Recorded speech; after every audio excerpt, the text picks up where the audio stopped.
here, and especially on a Friday before Memorial Weekend. And we appreciate, too, all of you who have joined this meeting, because I know it's a Friday and we're closing down the school year. So thank you so much for everybody taking your time, and we're going to go ahead and get started. All right, guys, so it's going to be short and sweet today. I know most of us are wrapping. What's your phone number? Hello? Was that to me? Okay. Anyway, I know most of us are wrapping up the year. I know a lot of counties stopped doing teletherapy last week. So, you know, Leanne and Libby and I have kind of talked if we do teletherapy into next year, and I'm sure we've all heard all of the multiple opening school backup scenarios, and you know, just the ones I've heard, there's a little bit of everything. Some people are going back, some people are doing virtual, some people are offering a choice. If we would be doing virtual again in the fall, we may do like a little like revamp session in the fall to kind of reorient everybody, you know, more tips and tricks that we've learned. I don't know about you guys, but you know, for ESY, I've not had a huge interest in ESY this year from the typical parents that I do. I feel like everyone's kind of over the telemodel for the year, because I feel like, I mean, of course, it's been really stressful. It's been stressful for us. It's been stressful for parents, and I feel like they're ready for a break. But like I said, if we do it in the fall again, we can kind of start these again and get more guidance. So our last telepracticing before the summer. On the agenda today, just wrapping up the end of the year progress reports, distance learning plans, paperwork. I put a couple little fun outdoor activities I found in here that we could do for ESY, or we could do for summer packets, anything like that, and just some fun little stress relief things. So progress reports, every county has had the option of doing progress reports on the current IEP or on the distance learning plan. And just the counties I'm in, I've had people do both. So you want to make sure you're double checking with your county to make sure that you have the right plan that you're putting your progress report on, because some counties are putting the progress reports directly on the distance learning plans. And also, I've had some that want specific phrases for each situation. If you've been doing virtual therapy, teletherapy, you know, they want a specific progress report. If they want, or if you've had packets with parent contact, you know, one specific phrase. If you've had packets with no parent contact, if you've had parents that have refused all services, you get the drill. So just make sure that, you know, you guys are checking with your special ed directors and figuring out what everyone wants specifically. And then, of course, the never-ending paperwork that has not stopped with COVID. It's actually kind of gotten worse. To make sure you just have everything in line for the end of the year. I know contact logs are huge this year, to make sure that we have every attempt that we've tried to contact parents, every text, every call, even things like Facebook Messenger, all of those type of things we need to be putting in the contact logs to make sure that we have all of that covered. Of course, your notes. You know, I'm making a last round of phone calls to parents, even the ones who didn't answer, just to make sure if we're trying one more time, we're not getting a hold of them. And then, of course, your ESY referrals. And obviously this year is going to look a little different for ESY referrals, because we don't have that data like we typically do for the second half of the year. And I know that's also been a county by county decision for what data they are going to use for the ESY referrals. Are we just using a specific time period? Are you using packet performance as well, parent report if they're regressing or not? So make sure that we have all of that in line.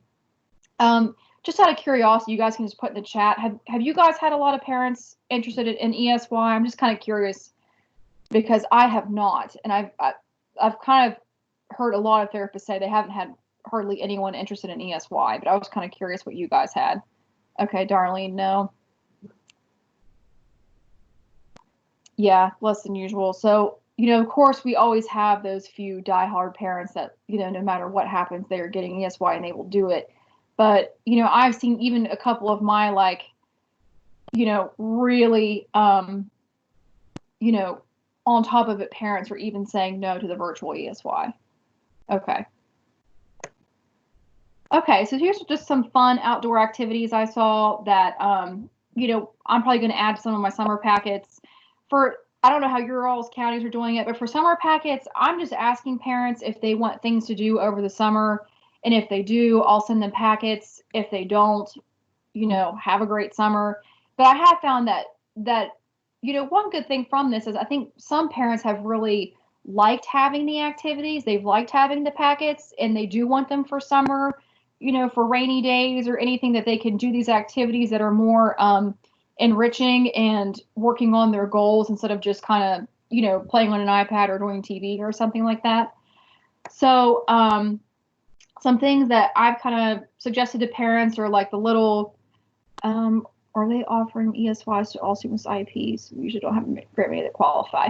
You know, that really varies county to county greatly. I have, you know, typically we need the data that they have proven regression. Some counties are a little more lax on it, where they just say, you know, if you want to do ESY, you can. I know some counties are very strict with the referral criteria. Typically, you have very few that qualify with the typical standards of qualification for ESY. But, you know, the special ed directors I've contacted about summer packets where we're not really doing direct services, just do you want these activities for over the summer? And they were perfectly fine with that, which is sending another packet or just sending emails to parents. So some outdoor activities I've recommended: scavenger hunts, you know, finding certain things in the yard, collecting them, organizing them into colors or whatever, you know, you can do with that.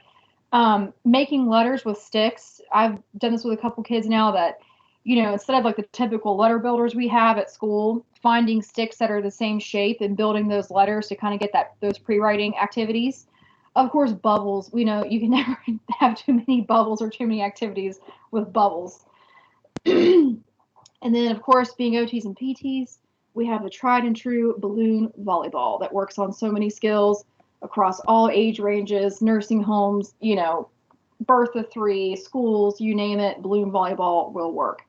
And then this is also a really great time for sensory strategies outside, giving parents that guidance of, you know, if you're going to play outside, here's great things you can do for, you know, getting sensory input for your kid or your specific, you know, sensory diet for your child, that you can easily incorporate these things into your day.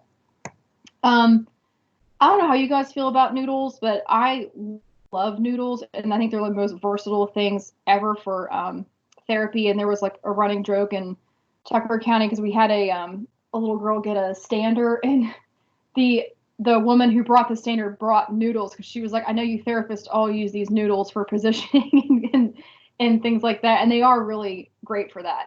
I saw this pool noodle seat. I thought that was really cool because, you know, we do have some of our kids that can't sit very well or having trouble staying seated.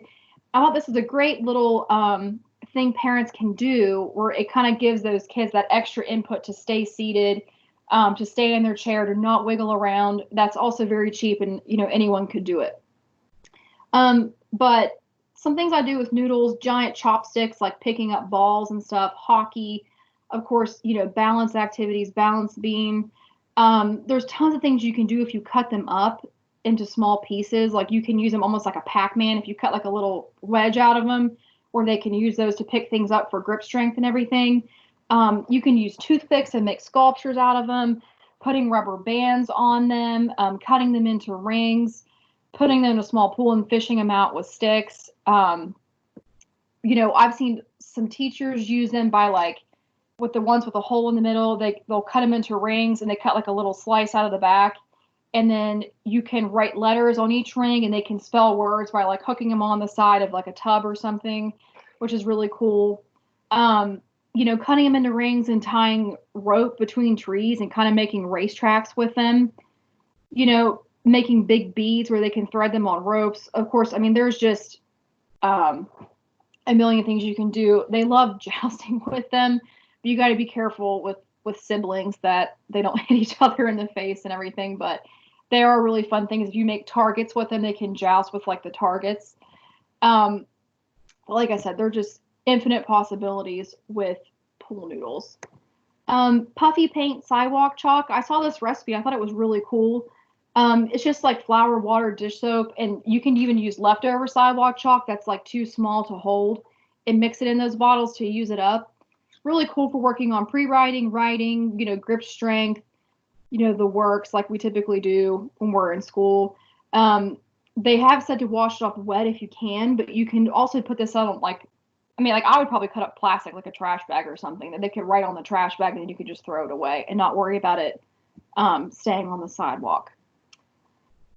But, I've just been kind of reflecting on this whole journey, and I feel like it's just been really stressful. It's just been kind of like nonstop adrenaline this whole time. And, I think I've seen a lot of great things come from COVID that I didn't see before. And I'm sure you guys have too. Some things like more family time. And again, like I've talked about before, the families getting involved with therapy, the ones that want to be involved. And, spending more one-on-one time with their kids, more time working on their goals.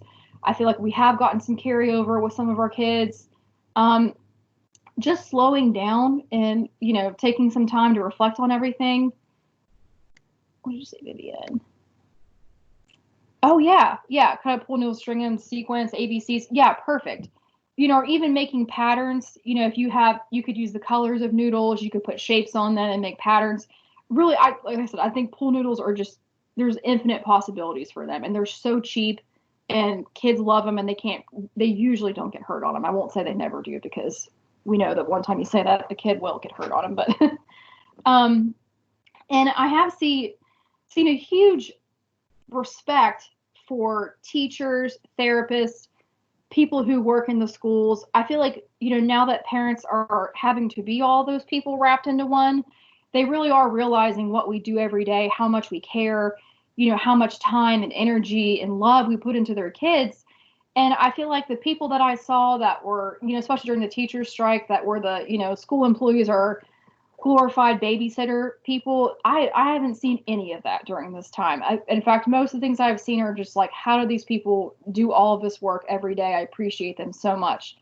So I do think that's a great aspect that has come from COVID, that people are actually learning what we do, learning how much work we put into this, and how much we really care about their kids.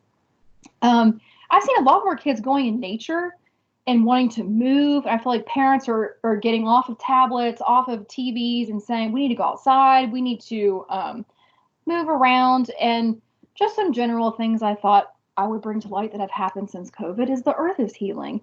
I think it's been really cool to see all the new things that have happened in nature, and the air quality is getting better. And one crazy thing I did not know before all of this is that we have 4.2 million deaths a year because of air pollution, which just seems insane, but they're thinking that number will go way down because of the lockdown. So these are some pictures I found. Of course, we've all seen the canals and everything in Venice, how cool that is, the dolphins swimming in canals and like animals are coming back. I talked to one of my friends who lived in Hawaii, and he said that because there are no tourists, there's no sunscreen and all of these things, that a lot of the Hawaiian reefs are like kind of coming back to life, where all of the fish are coming back in and they're on their normal patterns and their normal, seasonal movement. So a lot of the reefs are healing. And a lot of these air quality things, like this is New Delhi, India, where this is November 2019 and this is April 2020. Like, I just think that's crazy, the difference in the air, and that they've been able to see the Himalayas for the first time in over 30 years. So it's not all negative. It's not all bad. We have had some good things, and I feel like we need to focus on that. Here's more things of like the air quality and the air pollution. I'm sure you guys have all seen, but I just think it's crazy, just the amount of time of a couple months, how much the air quality has gotten better. I think we're aware of these things now, which is also a good thing. And also, enjoy your summer, take care of yourself, take time to rest, take time to relax, and kind of rejuvenate. I think we're going to have a crazy school year again. I hope it's, as normal as it can be, but I have a feeling it's going to be kind of wild, and I feel like we need to all take our summer and rejuvenate ourselves, relax, recharge. Like I said, we can come up with more ideas, more strategies to start the year off with, and I think we've all done a fantastic job in a crazy situation. And of all of the things we've seen shut down, there was nothing like the school system that just mobilized and turned things around on a dime in a short amount of time to get to our kids and to serve our kids. I think that's been pretty remarkable, and everybody needs to be really proud of themselves. So, do you guys have any final questions or anything about ESY, paperwork, anything like that?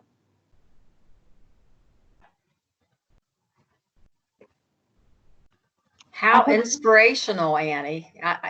I'm so glad you found all the really good things with COVID, because there are some good things. So yeah.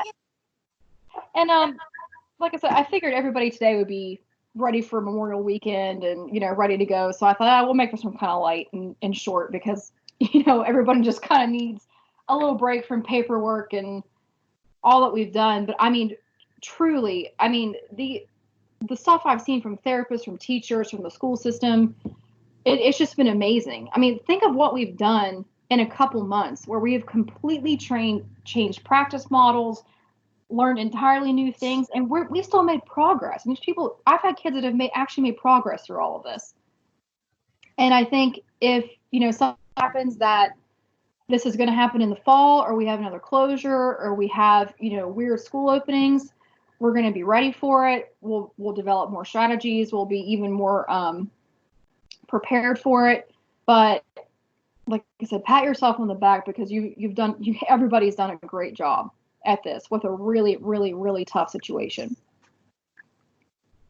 Annie, I couldn't agree more. Everyone's done a fantastic job, and you have too. Thank you so much. If we hadn't had you, a lot of these people wouldn't have had, any idea of how to start this. And you've given them such good ideas and such good support that we can't thank you enough. And thank you, therapists who are on here. Your dedication to your students is evident by you being on here today and all the weeks you've been on.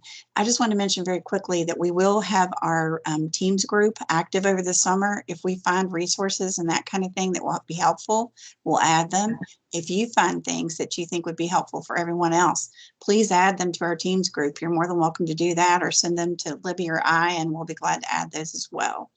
But this just kind of came out of a quick conversation.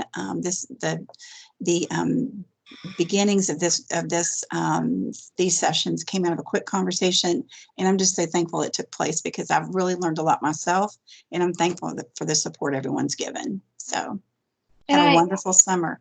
I do agree that I think this has been great to connect. I think especially the OTs and PTs were a little more are a little less organized than the speech therapists are. So I think it's been, really great to kind of get together under Leanne. Leanne's now managing the OTs and PTs, and that we can maybe do this more of finding ways to connect and help each other. That's another great thing that I've seen from this is I, have gotten to connect with a lot of you where, I've heard your names. I know who you are. I know, generally who's in what area, but I think it's been really great to all come together and exchange ideas and, exchange different ways to help our students. But everybody have a great Memorial Day weekend. Hopefully we have really nice weather and everyone can relax and just kind of take it easy for a weekend, because, man, we've had a roller coaster since March, and I know I need a weekend to kind of unwind a little bit. It looks like we do have a question from Paula Sisler. Data on the goals. This is another thing that's been kind of different in each county. So check with your special ed director. Most of the counties that we're in, they have wanted to use parent report for data for the goals, for progress reports, where if we are doing virtual therapy or we are doing packets with parent involvement, that we discuss progress with them and come with an agreed upon level of progress. If we say, we think he's just maintained, I don't think I don't see any progress, but also don't see any regression. That's what I'm writing on my progress reports. If I have had no contact at all with parents, I'm writing that, where I've written, packet was provided to address goals. despite attempts to contact parents, no contact was made, and I'm putting NA for that. But it's been a very specific county by county thing, what they want, and they want specific phrases for very specific things. So just double check with them. In fact, with each county I'm in, I've sent them like a list of like 1 through 5 of different, like virtual therapy, packets with parent contact, packets with no parent contact, parent refusal of services, et cetera. And I said, what do you want me to put for each one of these situations? And they have given me exact phrases for each situation, just to make sure that we're all on the same page, because I know, all of us are a little concerned because, typically with our paperwork and everything, it's also in line. It's all so specific on the IEP. Well, that's all been kind of thrown for a loop. So, I wanted to make sure that I'm easing the special ed director's mind, my mind, to where I know I've done what they've told me to do. They know I'm writing something very specific that they approve of. And that's all the data we really have right now. It's just the parent report and our observations from virtual therapy. But of course, we haven't had that many kids do virtual therapy. So that's been my data collection. Do you guys have any other way of collecting data throughout your counties?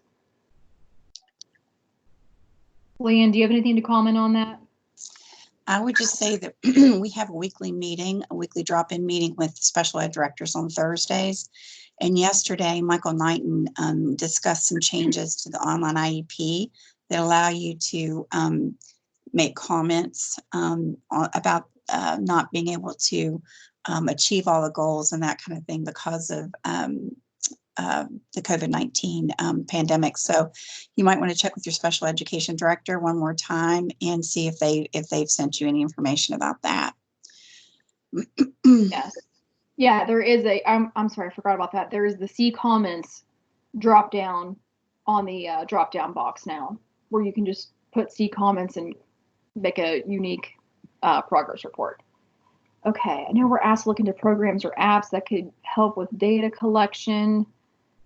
Are you saying, Paula, that they want the parents to put in the data collection, you to put in for the data collection?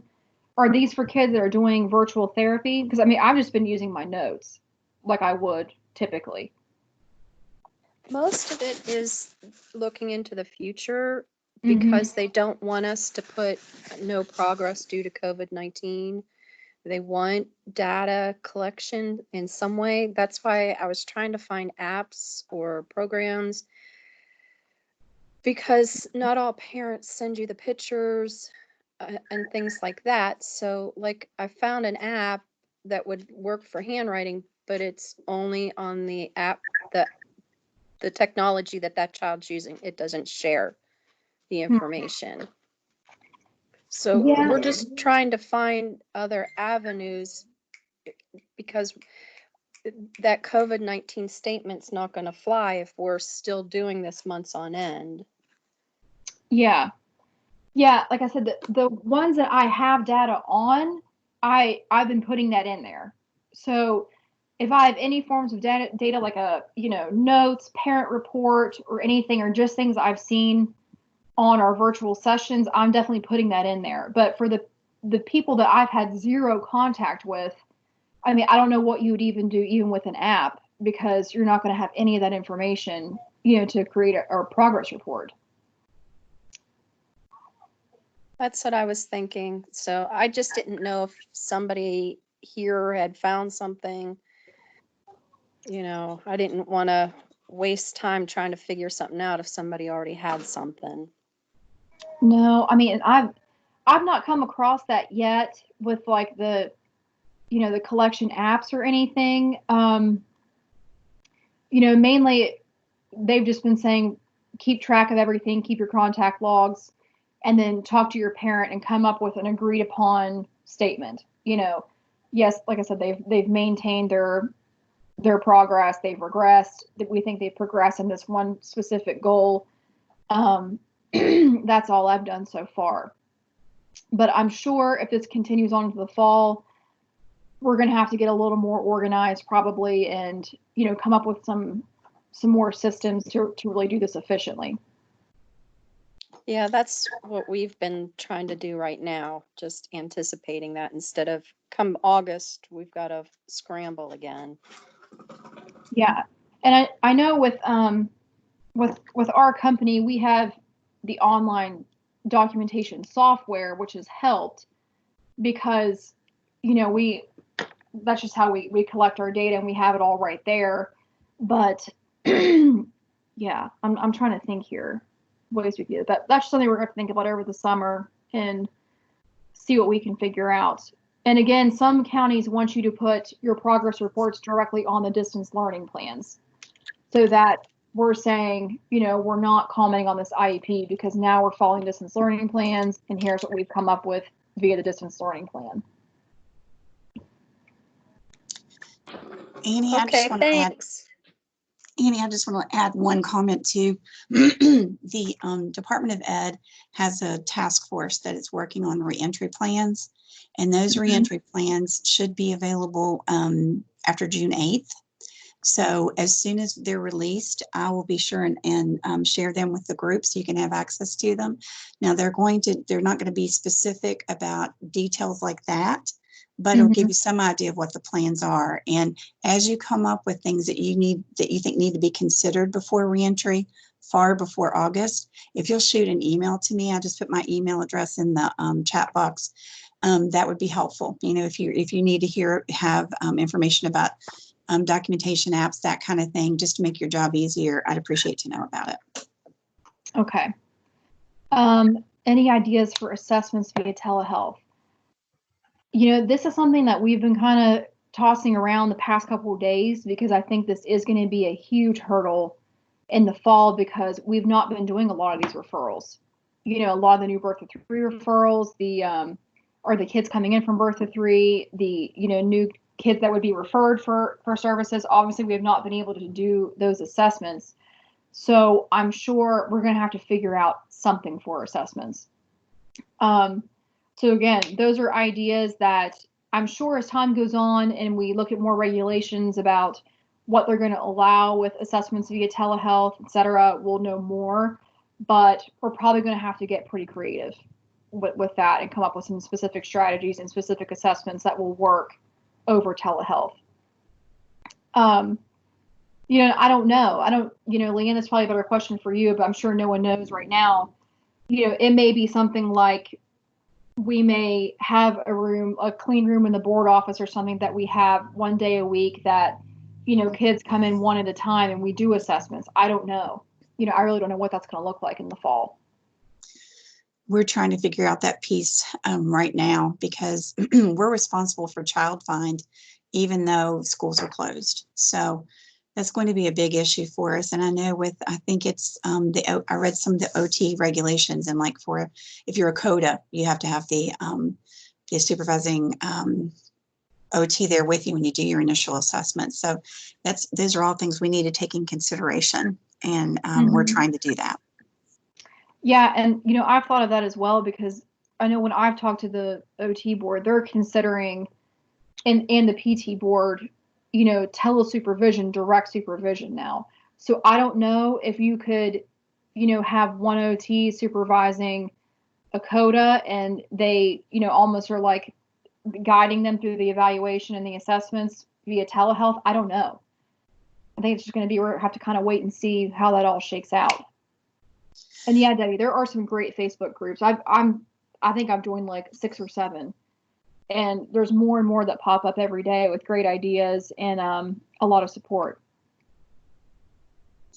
I also belong to a state coordinators group, and a lot of them also coordinate OTs and PTs. So as they release information that's helpful on these type of issues, I'll be glad to share it with you guys. And that's the reason I need to know what your concerns are when you get a chance. Thank you.